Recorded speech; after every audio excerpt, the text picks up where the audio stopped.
2014 թվականի հուլիսի 29-ին մարտական առաջադրանք կատարելիս նպատակն է եղել, որ Չեզոք գոտիում գտնվող մեր մարտական ընկերոջը, վիրավոր ընկերոջը դուրս բերելը։ Ես ինքս իմ ենթախմբով առաջ եմ գնացել մեր ընկերոջը դուրս բերելու համար, բավականին դժվարություններ, բարդություններ հաղթահարելով, քանի որ ականապատված դաշտում էի գտնվում, ականազերծելով, հասել եմ իմ ընկերոջը, մարտական ընկերոջը, բայց չեմ կարող ասել այդ պահին ինքը արդեն զոհված էր, թե կենդաները, որտեղ անշարժ դիրքում էր պառկած։ Այդ պահին ես ականապայթունային վիրավորում եմ ստացել եւ փորձել եմ ստորին վերջույթներս եւ աջ ձեռքս։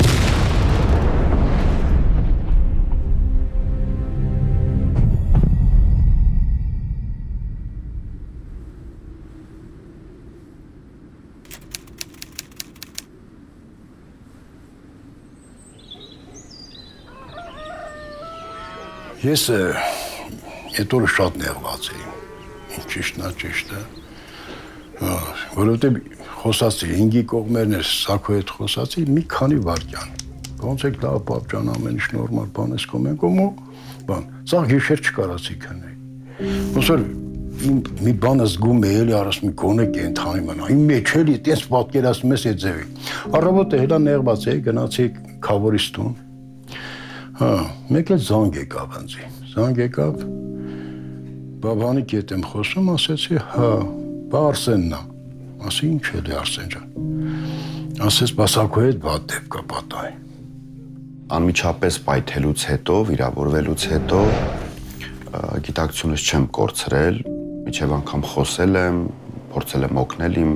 ընկերներին, որ ինձ կարողանային ավելի հեշտությամբ այդտեղից դուրս բերեին։ Բավականին ժամանակ է տևել, մինչև այդ գոտուց ապահով վայր են ինձ հասցրել եւ մեր բուժօգնության մեքենայով այդտեղից տեղափոխել են Տեղամասի հոսպիտալ եւ հիվանդանոցում արդեն բժիշկների միջամտությամբ ինձ հանգստացրել են, գիտակցությունից հանել են, որ կարողանան իրենց բժշկական մոտեցումները ցուցաբերեն։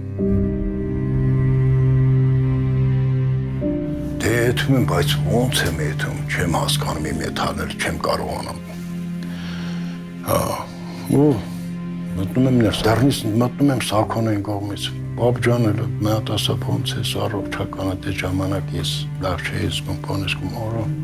մի անգամից արդեն ինքը ինձ տալով ետ, հույսը ետ ինքը ընձի կասար վերականգնվեցի ես, նորից եկա իմ տեղը էլի։ Ամեն ինչ արդեն հասկանալի էր, ինչոց հետո է, ինքը ուղեղը տեղը, ամեն ինչը տեղը, դուխը տեղը։ Ծանր եմ տարել, բայց երբևիցե ցույց չեմ տվել այդ վարքյաններին։ Մարդիկ կային հարցնում էին, ինչ ես կարծում, մնալու ես ծառայության, զորացրվելու ես, ոնց ես պատկերացնում քո շարունակական կյանքը։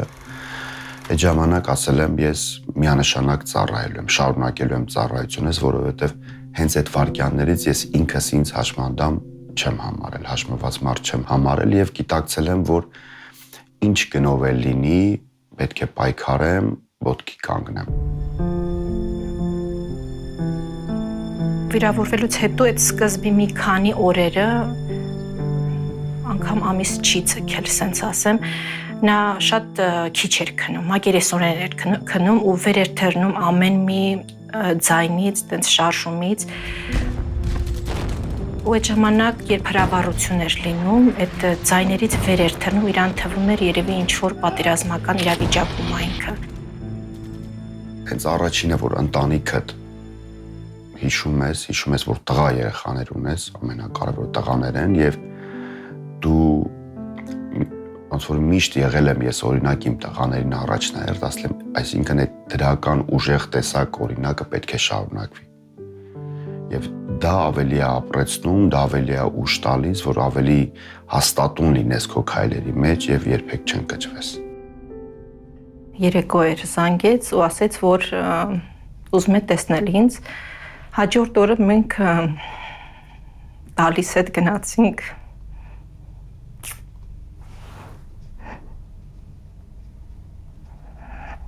չեմ կարա պատմեմ։ Մտանք ներս բաժնի վարիչը դիմավորեց, քանի որ երևի հոսպիտալում եւ ավելի ճիշտ Հայաստանում առաջի ծանր վիրավորումով մարդներ, ով հաղթահարել էր դժվարությունները ու կենթանի էր մնացել։ Նրանք ինձ նախապատրաստում էին, ես չի ուզում լսեի ոչ մի բան, որտեվ հոգեբանորեն ինքս ինձ տրամադրել էի այդ հանդիպմանը։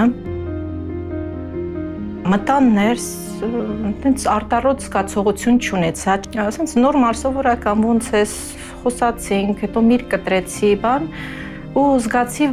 քույրերը իմ թիկունքում շշնջում են, որ լավ պահեց իրեն կինը, չխոճապի չմատնվեց, չլարվեց։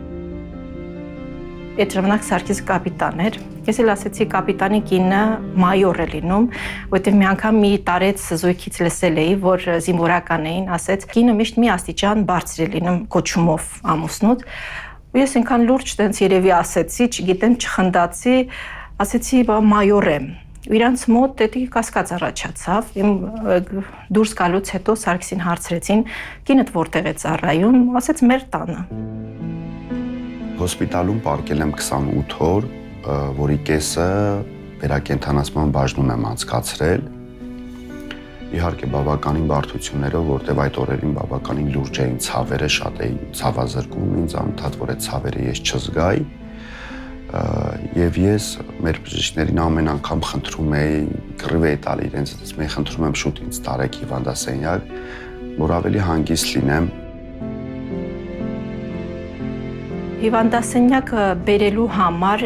բժիշկների գնահատականով նա դեռ պատրաստ չէր, որտեղ ծանր էր վիճակը, բայց նա լարվում էր այդ ռեանիմացիայից։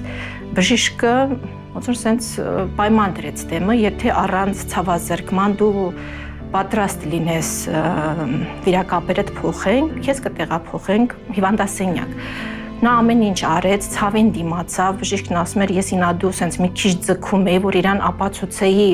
որ դու դեռ պատրաստ չես, բայց ասեց ինձնից ուժեղ գտնվեց ու իրան տեղափոխեցին հիվանդասենյակ։ Արմինեն շատ իրեն, չգիտեմ, ամուր է պահել, որովհետև դեռ հիվանդանոցում որ պարկած է, այդ ոտքերս բացում էինք, չգիտեմ, փակում էինք, բան, շատ մասը Արմինեն էր անում ու ինքը բոլորը բաց էր, դեռ կարված չէր, անդամահատված այդ մասը ոտքերից, ձեռքերից բավականին բարդ տեսարան էր, որտեղ ամեն օր չէր կարող տեսնել, բայց ինքը շատ ուժեղ էլի։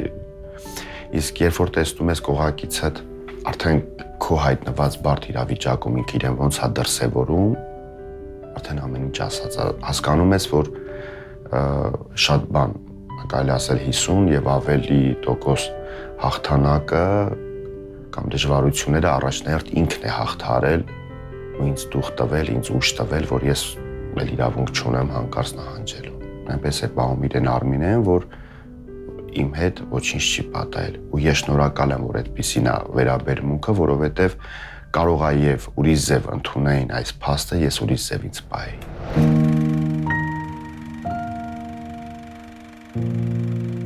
Հայրս այն ժամանակ ասում էր Սաքո ջան, երեխեքդ քո տղաները ուզում են գան քեզ տեսնեն, բան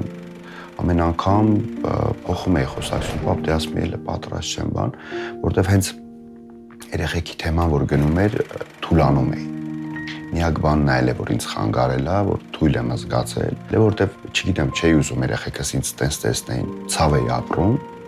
բայց եկավ այն պահը, որ արդեն չէի կարա, արդեն հնարավոր չէր էլի, ցկել, որովհետև ասեց պիտի գան արդեն, գալիս են վերջ։ Եկան տղաներս, եկան հիվանդասենյակ, դեն ժամանակ փոքր էին, բայց ես շատ ահավոր թույլ էի ինձ զգում, որովհետև չգիտեմ։ Տատիկը միշտ ասում էր, պես պատրաստ եք, որ ասենք չհուզվեք, բան, բայց ես ասում ենք, հա ինչ է եղել, որ բայց դա ավելի շատ չգիտակցելուց էր գալիս, ոչ թե ասենք, այդպես պատրաստական լինելուց էլի։ Ուրախ մտանք ժպտալով, տենց ու պապանը նենց էր իրան բան, որ ասենք ոչի բան չի եղել, մտանք նկարվեցինք։ Եկան մտան սենյակ, ես ամեն ինչ sense կատակի տվեցի, հումորի տվեցի, բան ասի, հեսա պապայի ոտերը չգիտեմ, կնոպկով կլնի, կսխմի, երկարի քարճանա, բայց իրանք շատ ուժեղ գտնվեցին, ոչ թե ուժեղ, շատ ուժեղ։ տղաներիս այդ վերաբերմունքը, պահվածքը ինձ անմիջապես ինձ 360-յան փոխեց ու այն որ մի փոքրիկ թուլացել էի, մի անգամից լցվեց ուժով։ Փառք է տալի, ասում է փառք ես Աստված ջան, կենդանի է ու վերջինս ուրիշ ոչ մի բան։ Այդքանով ես բավարարում էի։ Ինքը 24 օրներ, 23-րդ օրը ասում է ինձ ասա թե դուս գրեն այդ համտո։ Այ ցավը տանեմ, ամպերի բուժումներ ես տանում, բանեն անում, պերևասկային անում, չէ, ոչ չէ, կպավ, ենքամ կպավ, մինչև 27 օր, պարկես 27 օրից հետո արդեն դուրս գրեցինք տարանք տուն։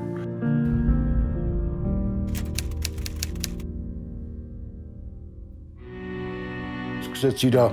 մարզումները անմիջապես, ինձնից պապ գնակ անտել բան բեր, սկսեց պարապմունքը, բերեցինք տունը, մանեշ սարքեցինք, ասում էր, որ ես եմ բան անեմ, քայլեմ, այսպես էլ կարամ քայլեմ, ասում էր, ու իրան բաներամ, շատ եձևի մարդ չկա։ Ընդամենը մեկ ամիս, երևի ամիս ու կես անց արդեն մեր շատ սիրելի Գինոսյանը, ով մահացավ վերջերս, ինքը կանչեց արդեն պրոթեզարան, ոտքերից չափերը վերցրեցին և սկսեցին պրոթեզներ արդեն պատրաստել, սկզբից սրունկից պրոթեզը, հետո ազդրինս։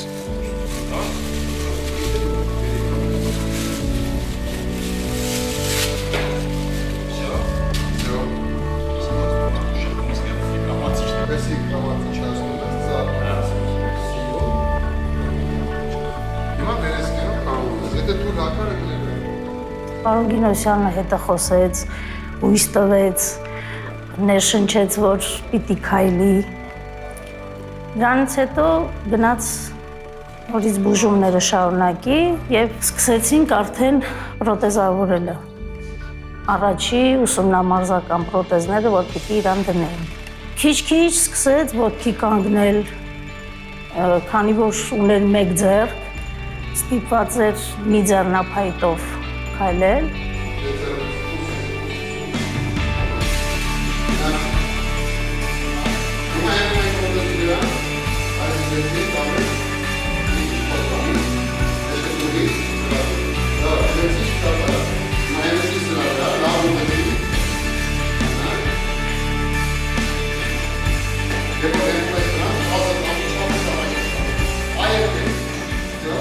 Սկզբից շատ դժվար այլ է պրոթեզներով քայլելը, որովհետև ես նաև ունեի ձեռքի խնդիր ամպուտացված և չէի կարողանում երկու հենակներով կանգնել կամ բռնվել, կարողանալ հանգիստ քայլերը մարզվել, պարապել, մինչև անգամ կանգնելը մեջքի ցավով, ոտքերից ցավով բավականին բարդ է եղել է հիասթափություններ, ավելի ճիշտ ընկճվել եմ, ասել եմ հնա, ես ինքս իմ մեջ եմ, բայց այդ բոլորը վերլուծել, գնահատել, երբևիցե չեմ արտահայտվել, բայց իմ մեջ անընդհատ ոնց որ հարց է տալ, կարողա չկարողանա, որտեվ ցավեր ուրիշ ձևի ցավեր չէի կարողանում հաստատուն կանգնել ու անընդհատ ոնց որ չէր մեղմանում, բարդությունները շարունակվում էին, զանգում էի բժշկին Գինոսյան, ասում եմ Գինոսյան, բայց սենց պիտի լինի ցավերը, ախր չեմ պատկերացնում բան, հետո մեջ ու դուրս էի անում, թաթը հարմարեցնում էի, հետո զգացի ավելի հարմար դիրքով ընկավ, ոնց որ հույս էր արդեն արթնանում։ Ու տենց դժվարություններ հաղթահարելով էտապ աստիճանաբար գնացել եմ առաջ։ Մոտ մի ամիս, երկու ամիս հետո սկսեց արդեն առանց ձեռնափայտ քայլել, քանի որ իրականքի ուժը այնքան ուժեղ էր, որ կարողացավ նույնիսկ 2-3 ամիս հետո երկու ոտքի վրա առանց ձեռնափայտ, առանց մեկի օգնությամբ քայլել։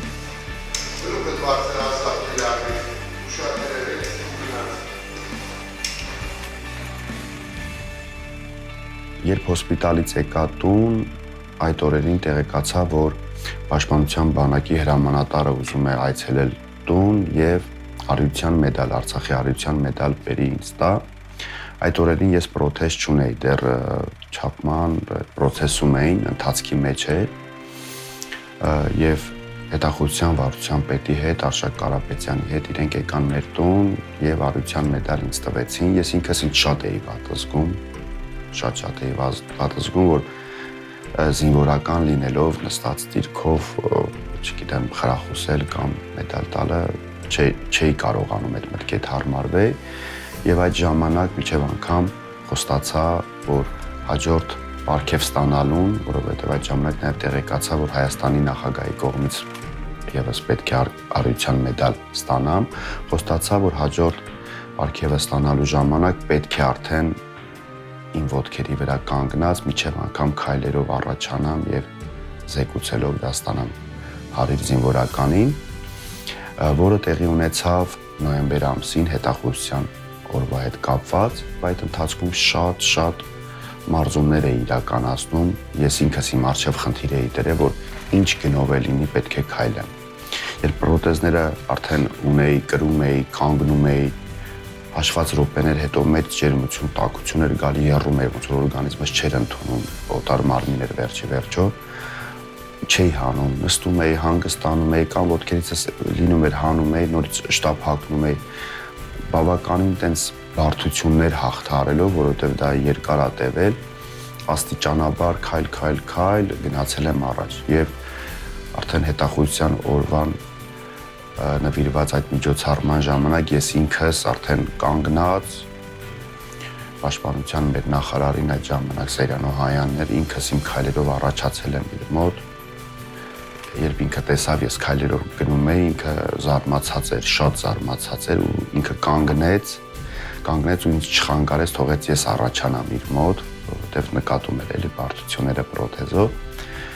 եւ զեկուցեցի, ասեց Սարգիս ջան, մի հատ թույլ տուր քեզ գրկախառնեմ, գրկեմ քեզ, համբուրեմ, գրկեց, համբուրեց, հուզվեց, միջև անգամ աչքերից երևում էր դա եւ այդ ժամանակ ես ինքս ինձ լավ զգացի, որ կարողացա թեկուզ կարճ ժամանակում հաղթահարած լինել, որտեղ դա առաջի հաղթահարումներից մեկն է եղել, մեծ հաղթանակ էր։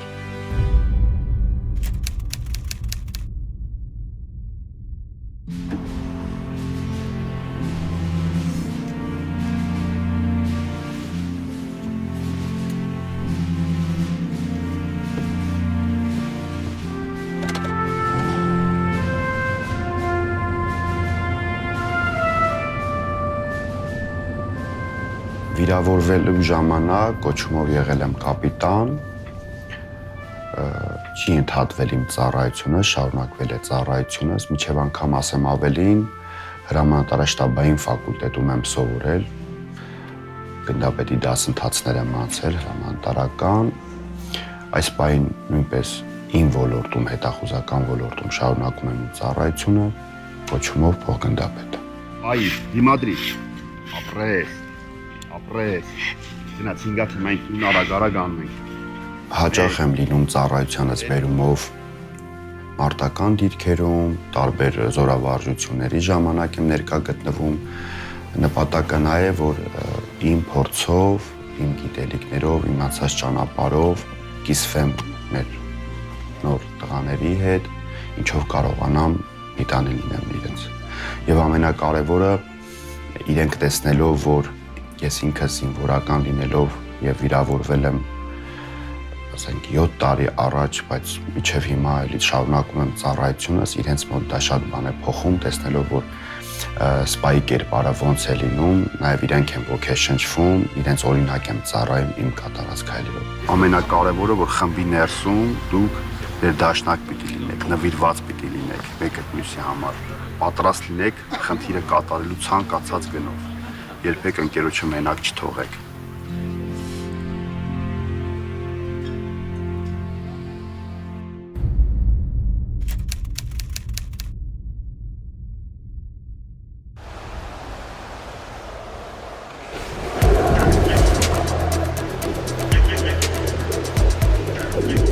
Երբ վիրավորվեցի, խորը գիտակցում էի, որ հաշմանդամություն, երբ որ ձեռք ես բերում, սպորտը շատ կարևոր նշանակություն է, որտեղ պետք է բացի քո հոգու ուժեղ լինելուց, պետք է նաև ֆիզիկական մարմինդ ուժեղ լինի, պետք է կոփված լինի, որ ավելի հեշտությամբ հաղթահարես ցանկացած խնդիր։ Գիտակցելով ընտրեցի նորից սպորտի ճանապարհը եւ ես ուղղակի առողջ ապրելակերպի հետևից չգնացի, որովհետեւ զինվորական լինելով տարբեր դժվարին պայմաններ հաղթահարելով այդ հաղթողի չգիտեմ, կերպարը, որ միշտ տեսել ենք մեր ազգի մեջ, մեր բանակի մեջ, ես ուզում եի նաև արդեն կոնկրետացնել ինչ-որ սպորտաձև մեջ շարունակեի, որ ցույց տայի կարելի է նաև հաղթել այս վիճակում։ Ռեկորդ կշռաքարի բարձրացումներ, փորձում էի տարբեր բաներ էի փորձում կատարել եւ ուզում էի այնպիսի բան անել, որ իրականում տեսանելի լիներ բարդություն, այսինքն ես կարող էի նստած դիրքով կշռաքար բարձրացնել, դա այն տեսանելիությունը չէր լինի, որտեվ ամբողջ խնդիրը ինչու՞մն է, որ երբ որ պրոթեզների վրա ես կանգնում, ինքնուրույն կռանում ես, վերցնում ես, բարձրանում ես, առաջինը պահում ես քո հավասարակշռությունը, բալանսը, որ չընկնես ու բարձրացնում ես, փորձում ես բարձրացնել։ 32 կիլոգրամանոց կշռաքարը բավականին ծանր է եւ առանց ոտքերի հրման, այսինքն միայն ու միայն ժիմ կատարելով 13, 14 անգամ, հիմա մինչև անգամ կարող է 20 անգամ բարձրացնում եմ, իսկ դա բավականին լուրջ է եւ ոչ մի տեղ չեն կարողանում անել։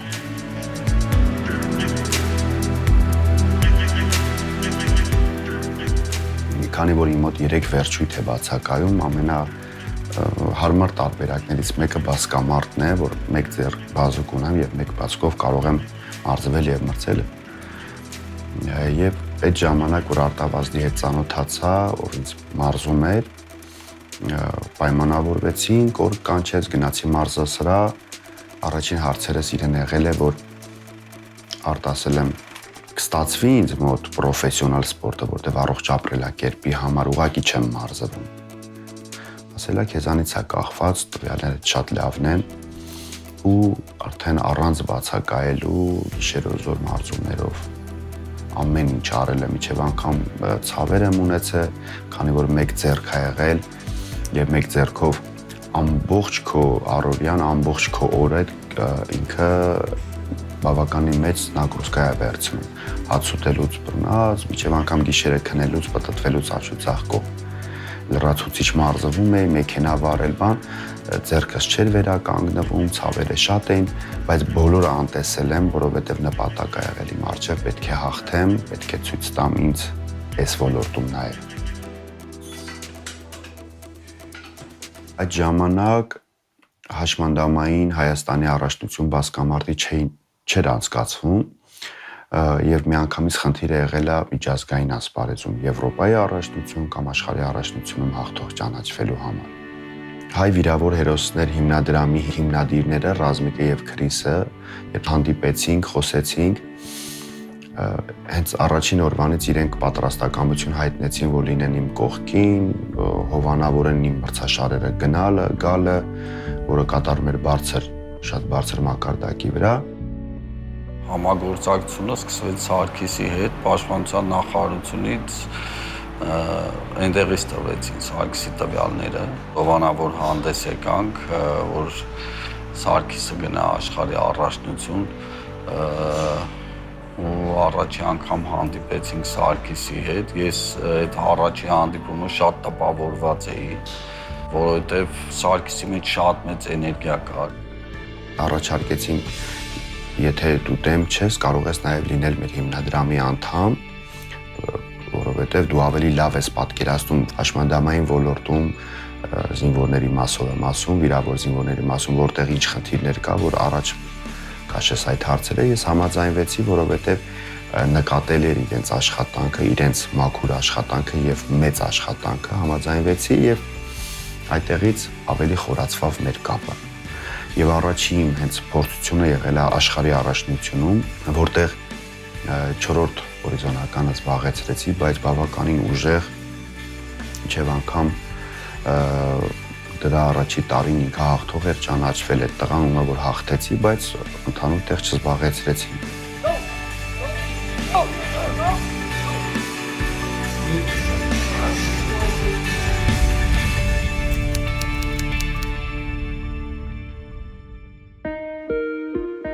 Երբ մասնակցում էի միջազգային մրցաշարերի, Եվրոպայի առաջնության, աշխարհի առաջնության, հաշմանդամային բասկամարտի, այդ տարիներին Հայաստանից միակ մարզիկն էի ներկայացնում հաշմանդամություն ունեցող։ Ինքս իմ մեջ ցավ էի ապրում, որ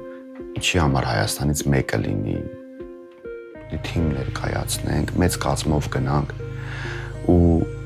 երբ նայում էի հարևան պետություններին գալիս էին 30 հոգով, 100 հոգով, 50 հոգով, ավելի երկրկնա պատվում, եռապատվում է ցավը, որովհետև չէի կարողանում։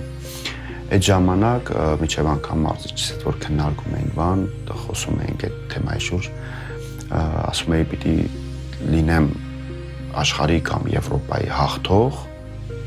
եւ բացենք ինչ-որ մի հատ սպորտային կառույց, որ ինքից կլինի մարզասրահ, որտեղ կմարզվեն ինպես կամ նմանատիպ հաշմանդամություն ունեցող մարդիկ եւ կունենանք մեր թիմը հետագայում, որ ավելի ուժեղ թիմով, մեծ թիմով հանդես գանք նմանատիպ մրցաշարերին։ Այդտեղից է գաղափարը ծնվել։ Բոլոր այդ մարզասրահները, որտեղից ես օգտվում էի, իրենք հարմարեցված ոչինչ չունեին։ Առաջինը մաչելիության առումով բավականին շատ աստիճաններ կային, բարձրանալ, իջնել, բարդություններ կային, բայց այդ բոլոր բարդությունները ես դրել էի մի կողմ, որտեղ նպատակի համար էի գնում, ամեն ինչ անտեսում էի։ Եվ առաջին նաև եղել է խնդիրը նա, որ պետք է մենք ունենանք մարզասրահ, որը պետք է լինի հարմարեցված։ Հայ վիրավոր հերոսներ հիմնադրամը ուզում էր ինձ ձեռքի պրոթեզ գներ։ Ես Ռազմիկին ասի Ռազմիջան, եթե այդ գումարը պետք է տանք հիմա պրոթեզ անենք, ես օգտագործեմ, բայց այդ մեկ ձեռքը կարա հազարատ ձեռքերի պիտանի լինի, հազարատ ոտքերի պիտանի լինի։ Խնդրեցի, եթե հնարավոր է այդ գումարը ուղղորդենք մարզասարքեր առնենք եւ մեր մարզասրահ ունենանք, որտեղ կմարզվեն հարյուրավոր, հազարավոր հետագայում մարդիկ։ Չնայած Ռազմիկը սկզբից ասեց, դե քո համար ենք ուզում անենք ինչ-որ մի բան, բայց համաձայնվեց նաեւ այդ գաղափարին եւ այդ գաղափարը իրագործեցինք։ Ոսկան Մարգարյանի հետ, իմ լավ ընկերոջ հետ, ով նաև մեր ֆեդերացիայի մարզիչներից է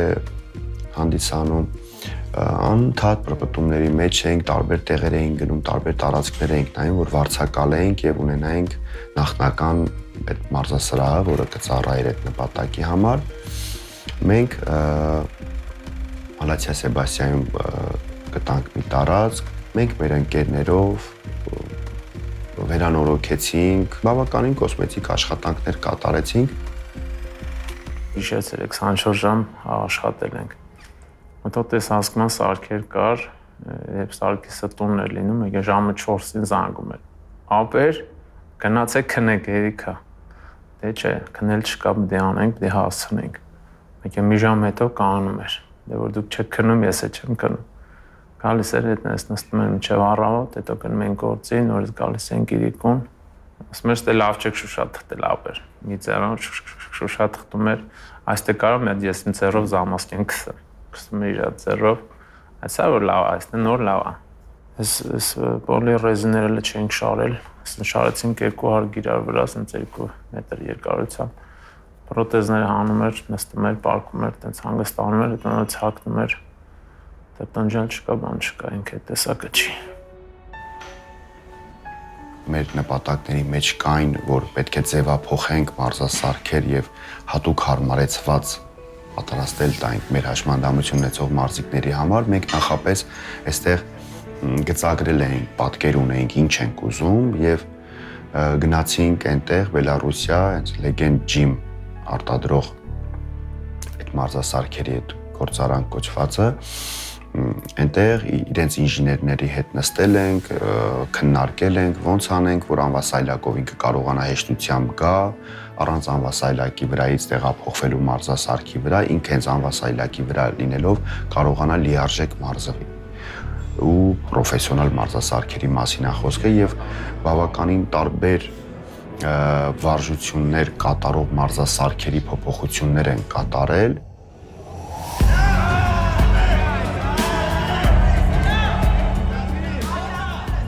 Որոշեցինք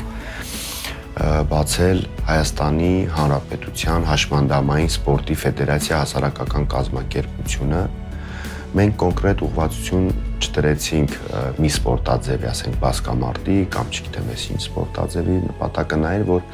ինքը բոլոր հաշմանդամություն ունեցող մարզաձևերում, որտեղ որ մենք կարողանանք օգտակար լինել, պիտանի լինել, զարգացնել սպորտը, դրա համար իսկ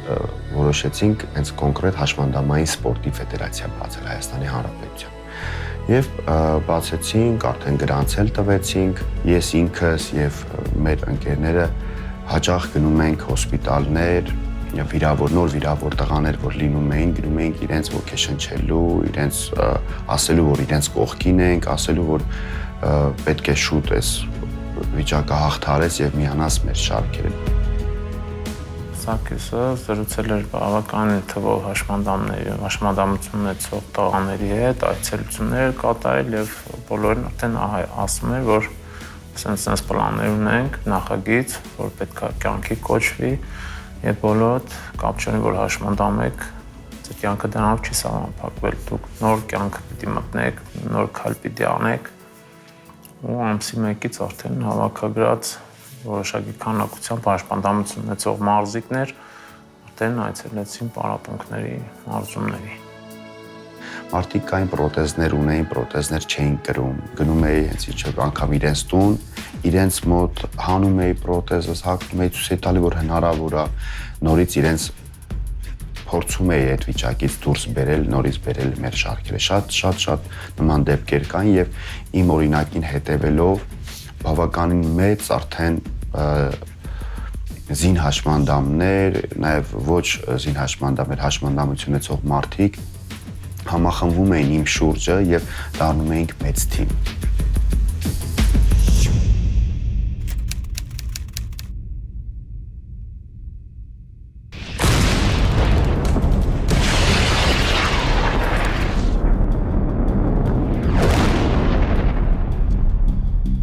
Այս պատերազմի ժամանակ, երբ տագնապը եղավ, առավոտյան շատ շուտ էր, զորամաս անմիջապես գնացի, դե արդեն պարզ էր, որ բարդ իրավիճակում ենք, պատերազմ է, իրական պատերազմ է, եւ արագ արդեն դե բնական է ջոկատները, խմբերը պատրաստվում էին, որ մեկնեին արդեն Արցախ։ Ես համակարգում էի իմ ընկերների, Սփյուռքի, այստեղի ընկերների օգնությունները, ինչ որ բերում էին կամ ինչ լինում էր զորամասում, անմիջապես դնում էինք մեր մեքենաները եւ ճանապարհում էինք հենց կոնկրետ առաջնագծերը, որտեղ որ մարտեր էր ընթանում։ Նրա բոլոր մարտական ընկերները Արցախում էին ու հնարավոր չէր հերվից հետևեր։ Ես վստահ էի, բայց երևի ինչ որտեղ որպես կին ասում էի դու երևի չես կարող այդ պատերազմի մեջ դժվար կլինի զուտ իր այդ կարգավիճակից ելնելով, բայց եւ չէի էլ փորձում հետ պահեի նրան։ Նա ասեց ես թիկունքում կլինեմ, թիկունքից թեկուս կօգնեմ, պարտադիր չի առաջնագից գնամ։ Ես երևի ոչ թե դեմ չէի, այլ մտածում եմ, որ պետք է գնա։ Իր ներկայությունը ինչ որտեղ տղաներին ավելի դուխ կտար, ասենց ասեմ, ու այդպես էլ եղավ։ Բաբայան Կարենը մեր կամբատներից էր, իմ մանկության նաև ընկերներ, այդ օրը խաբարը լսեցի, որ զոհվել է, նախ չէի ուզում հավատալ, բայց հենց այդ օրն էր, որ չգիտեմ, ասի գնամ փորձեմ այնտեղ պիտանի լինել, չգիտեմ ինչ որ ապրումները, նաև գիտակցում եմ, որ իմ գնալը բավականին բարդ է, որովհետև շատ դեպքերում իջև անգամ կարող եմ խանգարել այդ իրավիճակներում։ Քերուս տղային զանգեցի, ասացի արի որ բան անենք, միասին գնանք, հետս մի հոգի լինի։ Ես իմ սեփական մեքենայով որոշեցի գնալ, միջև անգամ կարող եմ մեր մեքենաներով գնայի զորամասի, բայց իմ մեքենայով այդ ժամանակ արդեն զորամասի հրամանատարի, ով պարտականությունները կատարում էր, խնդրեցի, որ գործուղում ձևակերպեն ու ես գնում եմ ու դա շատ արագ եւ շատ արագ, միջև անգամ մեքենան շատ արագ վարելով գնացինք, գտնվել եմ հենց թեժ կետերում, այն վայրերում, որտեղ կրակ էր, մարդ էր վարվում առաջնագծում, վիրավորներին շատ արագ իմ մեքենայով տեղափոխում էի հիվանդանոց կամ հոսպիտալ, նորից վերադառնում էի, մարտական խմբերի եմ ուղեկցել, իրենց կողքին եմ եղել, ղեկավարման այդ պլանավորման այդ բոլոր բաներին եմ մասնակցել, այսինքն ոչ մի բանով ինձ ձեռք չեմ պահել, քարին տակ մտնող այդ տարածքում իմ մեքենայի վրա, որտեղ նաև ես էի կանգնած, մինչև անգամ իմ մեքենայի մեջ այդ պահին փորձում էինք վիրավոր տղա ունեինք նստացնել մեքենան, պարկասնել մեքենան, որ ես շուտ իջացնեի հոսպիտալ, կասետային արկով այդ ժամանակ հարվածեցին, ամբողջությամբ մեքենաս վնասվեց, մի փոքրիկ վնասում մինչև անգամ ես ստացա ու ինձ այդ ժամանակ արդեն տեղափոխեցին հիվանդանոց, հանրապետական հիվանդանոց Ստեփանակերտի եւ 2 օր հետո ինձ տեղափոխեցին արդեն Երևան։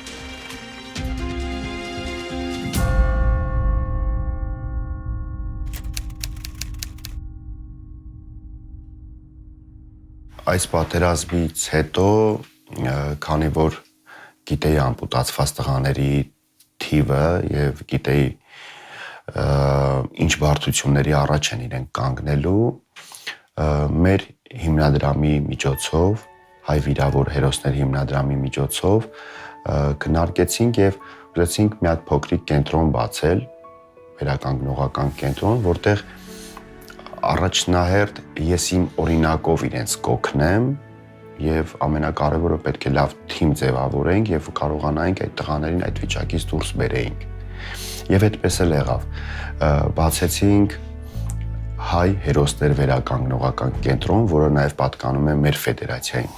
Ամպուտացված տղաներ, տարբեր հենաշարժողական խնդիրներ ունեցող հիմնականում այս պատերազմում ձեռք բերած այդ խնդիրներով տղաները գալիս են մեզ մոտ։ Եվ ամենակարևորը նա է, որ շատ կարճ ժամանակահատվածում, այսինքն ընդամենը 3 շաբաթ, 2 շաբաթ կամ 4 շաբաթ տևողության վերականգնողական մարզումների արդյունքում իրենք ոտքի են կանգնում։ Գալիս են անվասայլակի վրա, 2 ոտքից, ասենք, ազդրից ամպուտացված տղաներ, միջև անգամ դրսում, այլ երկրում վերականգնողական տարբեր կենտրոններ այցելած մարդիկ գալիս են անվասայլակով մեզ մոտ, 3 շաբաթ հետո իրենք արդեն քայլում են։ 4 շաբաթ հետո, 5 շաբաթ հետո արդեն առանց ձեռնափայտ են քայլում։ Իսկ դա, չգիտեմ, բավականին լուրջ արդյունք է եւ երբ որ տեսնում ես իրանց աչքերում այդ վստահությունը արդեն որ ինքը տեսնում է, կարողանում է կարճ ժամանակում հաղթարի, ամեն ինչ է ինձ համար, մեր ֆոնդի համար, մեր ֆեդերացիայի համար։ Մենք դիմել էինք քաղաքապետարան, որ մեզ տարածք հատկացնեին եւ տարածք հատկացրեցին Կացայատունը ինքը, ճիշտ է, անմխիթար վիճակում է գտնվում, կարելի ասել հիմնովի դա վերակառուցվում է, ընդամենը պատերն է մնում եւ այդ պատերն էլ ամբողջությամբ ուժեղացվում են։ Մեզ տարածք հատկացրեցին մեր ֆեդերացիային եւ մեր հիմնադրամի միջոցով հիմնադրամը ամեն ինչ անելով այդ գումարը ձեռք է բերել եւ այս պահի դրությամբ շինարարություն է ընթանում մեր նոր մարզասրահում, այնտեղ կլինի արդեն 2 հարկանի մարզասրահ, մոտավորապես 270 քառակուսի ամեն հարկում մոտ 600-ի մոտ կլինի, որը ծառայելու է հաշմանդամություն ունեցող բոլոր մարդկանց համար, ովքեր ցանկություն կհայտնեն հայտնվել մեր թիմում եւ գալ մարզվել։ Սարգիսի աչքից ոչ մի բան չի վերիպում։ Ընդ պատանք շինարարություն, ասում այդպես էս անգամ ստեղ արդեն էսի արածա, անդի էսի չկար էսի արածա մալադեց։ Ինչպես միշտ ինձ աշկը միշտ եմ ասում, այս փոսը ոնց որ փոքր է։ Չափում եմ, բան, ասում մի քիչ լավ կլինի որ մեծացնենք։ Ասենք տեղել է, էլի ասենք ամեն ինչը, ոնց աշկը վռած տենում է։ Ես ինձ չեմ ընդունում հաշմված մարդ։ Ես չեմ ես միջ այսօր ու շարունակությունն էլ այդպես լինում։ Ես չեմ ընդունում ինձ հաշմված։ Ես ինձ ընդունում եմ, ինչպես եղել եմ առաջ, նույնը հիմա։ Ամենակարևորը կյանքում հոգով հաղթահարելն է հաշմանդամությանը։ Երբ որ դու հոգով, գաղափարով չես ընդունում դա, ուրեմն երբեք դու հաշմանդամ չես լինի։ Որովհետև կարող է փոքրիկ ընդամենը խնդիր ունենաս, բայց դու քեզ ուղեղով դու ընդունես, որ դու խնդիր ունես, դու սա սենց է, դու արդեն իրականում կլինես հաշմանդամ։ Բայց մենք, ես եւ մեր թիմը, մեր ընկերները, որ հիմա մեր շուրջը հավաքված են, ոչ մեկ նման կերպ չի մտածում։ Հանդիպում խնդրեցի եւ հանդիպման ընթացքում արդեն ավելի մոտիկացանք, սկսեցի հաճախել վերականգնողական կենտրոն։ Ավստրիայից ես զանգեցի Սարգիսին ինձ ստեղից խորհուրդներ տվավ ինձ, որ ոնց անեմ, ոնց գամ հասնեմ իրաց վերականգնողականը, ու տենց եկա ես հասա իր մոտ։ Վերականգնողական եկել եմ ես Սալակով, էլեկտրական Սալակ ունեի, եկել եմ ստեղ, յոգորդ օրը Սարգիսն ինձ ասեց, որ դրանից պիտի հրաժարվես։ Ու տենց ես հրաժարվեցի։ Կայլասկով էր մնում, գործը յամ եւ այլն, բայց չէի ելնում պրոթեզների վրա։ Քանի անգամ ինքը զանգեց, արի, միշտ հրավիրում էր, լավ հիշում եմ 3 ամիս իրար հետևից զանգում էր, ասում է կգամ, չէի գալի։ Վերջում տեսա չէ, որ տարան ասեցին պետք է օպերացիա անենք, կամ պետք է քայլես։ Ճիշտն ասած հրաժարվեցինք օպերացիայից, Կայլասկովն ես մոտ է, մի ամիս չկա հələ, արդեն Կայլասկից ես անցել եմ Խադունոկին, Խադունոկից Փեդրին, հիմա էլ արդեն կարելի ասել առանց Փեդի, սա Սարգիս Ստեփանյանի շնորհիվ է։ Հոկտեմբերի 28-ին մինամյոտից 120 մմ ոտքերս կտրվել եմ։ Սարգիսի հետ ծանոթացել եմ հիվանդանոցից դուրս գրվելուց հետո, ինքը որ այցելում էր վիրավոր զինվորներին, մեր տուն էլ եկավ։ Վիրավորվել եմ ԱՏՍ-ի հարվածից հոկտեմբերի 28-ին 2 ոտքս ամպուտացրել եմ։ Ծանոթացա հետը պրոթեզներ չէին դրել։ Բայց հետո պրոթեզներս դրան, եկամ ստե, արդեն տես ոտիկից շփվում հետը, ոնց որ ոգը շնչել եմ ես սաղից։ Ինքը մեծ ուժ է հաղորդել ինձ ու մնացած մեր տղերքին, ես վստահ եմ, որ պետք է առաջ շարժվենք եւ հաշվի չառնենք, որ ինչ է տեղի ունեցել մեզ հետ։ Առաջնորդ եմ ես առաջնահերթ պատկերացնում, որովհետեւ դա ուղղակի խոսքեր չեն, դա գործ է, հենց կոնկրետ գործի արդյունք է, որ մենք բոլորս էլ իր շրջապատում գտնվող բոլորս էլ բոլոր մարդիկս էլ տեսնում ենք այդ ամեն ինչը։ Ամեն մի մանրուքին ինքը անդառնում է, որ Because աստիճանը որ իշտում ենք, ասում ես, ոնց դիր, ոնց իջի, փորձում ենք, ինքը անում ենք, մենք այդպես փորձում ենք։ Այդ դեմից բնական է չիլնում, հետո արդեն կամաց անտելանում է։ Պրոթեզներ որ հակել եմ իր խորհուրդները, ասենց մաքսիմալ փորձել եմ լսեմ, ըմբռնեմ, ու կարողանամ իր ասածներով անեմ, իր անցած փորձը ես կարողանամ ձեռք բերեմ, որ ես կարողանամ քայլեմ նորմալ, ու քայլելու ընթացքում էլ ստեղ էլ վերականգնողական ժամանակ ինքն էլ շատ կողս կանգնել է խորհուրդներ ատվել, որ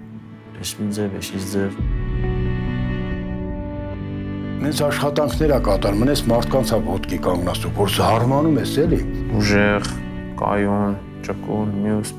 տեսակներ, ասենք հայրենասեր այս, այն աշխատասեր այդ, բոլորը կա, ինձ չի։ Բայց կա մի հատ ուրիշ տեսակ մեջ է, որ դրան բնորոշում չկա։ Այնպես է, որ Սարգիսին չես կարա դու օգնես, ավելի շատ Սարգիսից դու կարող ես սպասել օգնություն։ Ընկճված մարդկանց, թույլ մարդկանց բերենք մեր դաշտ, բերենք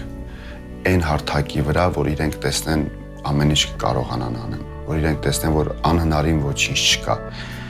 Իմ նպատակը դա է, որ ինչքան հնարավոր է, ինչով կկարողանամ լինեմ այդ մարդկանց կողքին եւ ցույց տամ, որ կյանքը շարունակվում է եւ ամեն ինչ պետք է անենք, որ ցանկացած խոչընդոտ, ցանկացած դժվարության պատվով հաղթահարենք։ Հաջողակ, լավ հարց է։ Հա։ Ես ինձ համարում եմ հաջողակ, որովհետև ունեմ շատ լավ ընտանիք, շրջապատված եմ լավ մարդկանցով